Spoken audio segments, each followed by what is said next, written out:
Video tayo. Sakay na tayo ng streetcar.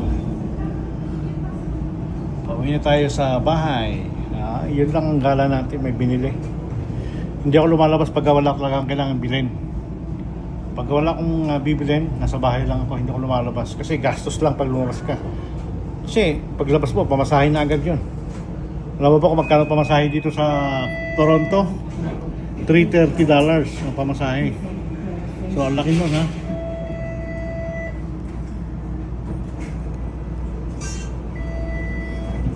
Kaya, mas gusto ko pang nasa bahay na lang kasi yung lumalabas eh. Maliban na lang kung may pupuntahan, tsaka ako lalabas.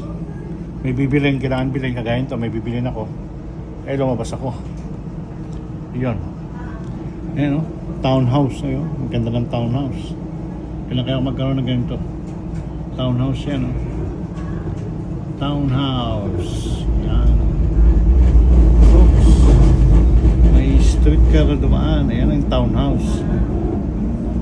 Yan. Old Western Road. Okay na. Mamaya na ulit. Sa bahay na ulit tayo. Yan.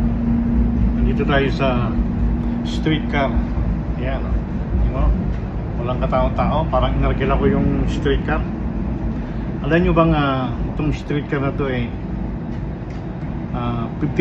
or more than 50% hindi nagbabayad, mga kapatid. Kaya luging-lugi ang TTC dito.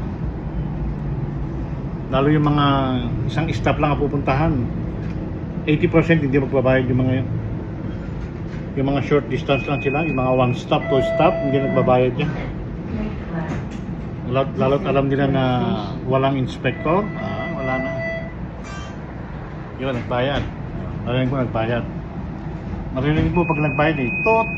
Mga ganun eh. Pero pag wala kang narinig na tumunog, ibig sabihin hindi nagbayad.